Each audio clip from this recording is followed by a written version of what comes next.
Ah, Hey, how are Doc. you? How's it going? You recovered very well, it looks like. Yeah, Tell me you've been up and about doing the laps of the ward. No, not yet. I think the biggest lap I've done is to the loo in the shower so far. That's fair enough. How are you? Not bad at all. We briefly met last night, as you know, Yeah. when I heard that you came through casualty. And In the haze, yes. Yeah. First of all, when we did the operation, it all went quite well, and we removed the whole testis with the coverings, because got to take the whole thing, and it didn't look like it had breached at all, dissected out really nicely actually. There's hardly any bleeding or anything like that whatsoever, and took the whole cord all the way up to the internal ring where it goes into the abdomen. Yeah. Has that pain settled down again now? Yeah, no, like I said, it feels tons better. Yeah. Then, obviously, like I said, you still pull like a something size out of a mango out of my groin, so obviously that will hurt. But, you know, if you compare it to the pain yesterday and from Saturday nights. Yeah. So from pain control, that's good, and from tumour control, from my perspective, because we don't want one of these cells to disappear, because that requires additional treatment, as I said to you. But as a positive, and just to reinforce that again, it's a highly treatable tumour.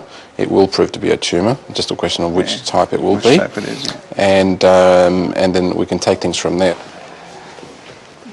The particular operation that we're planning for you is one where we take out the whole of your hip joint and the whole of the socket,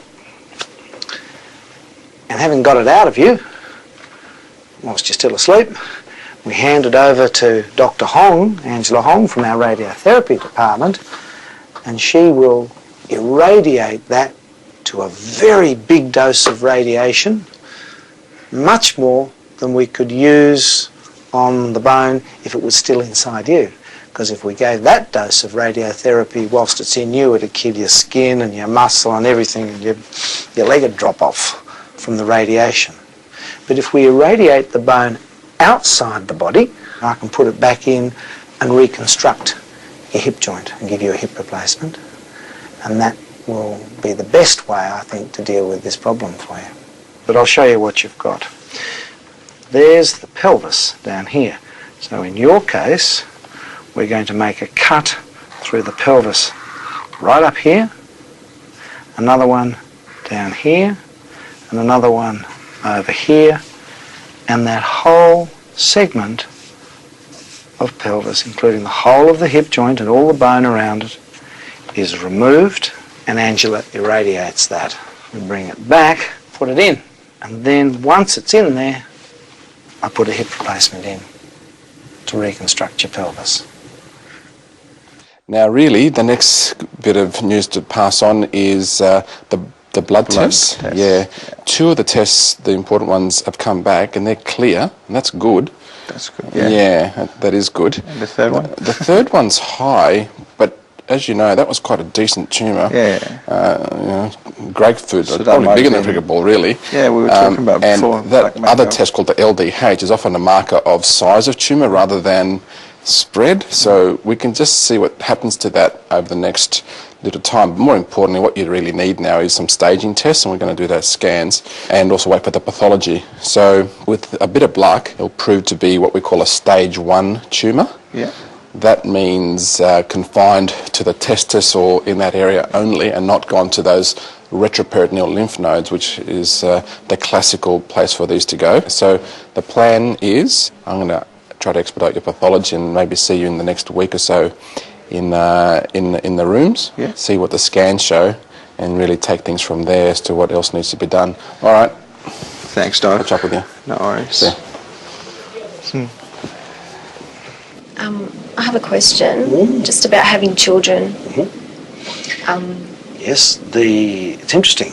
I have several patients now that have had various large parts of their pelvis removed, put back in again, and have had a normal vaginal delivery of their babies. It would appear that vast numbers of our patients are falling pregnant after their chemotherapy. You've been engaged now for how long? Since September last year. Since September last year. It's been a year. Okay, it's a year. So you reckon this is getting long enough? Yeah. We need to have the wedding. Yeah. It was meant to be in the next couple of months. So, But I'm at fault. Stop the wedding. Dear, dear. What are you planning now? What do you want to know? Like, when can we get married? Yep. What were you planning on? Well, we're just going to wait till I've been given the all clear and we'll set another date, but... Well, if you want to walk down the aisle in style... With my 6-inch heels... 6-inch heels? Yep, yes, anything else? 6-inch heels. All right. Well, perhaps 6 months. 6 months. But we've got to get that tumour out. That's the most important thing. Yeah, of course. All right? Good.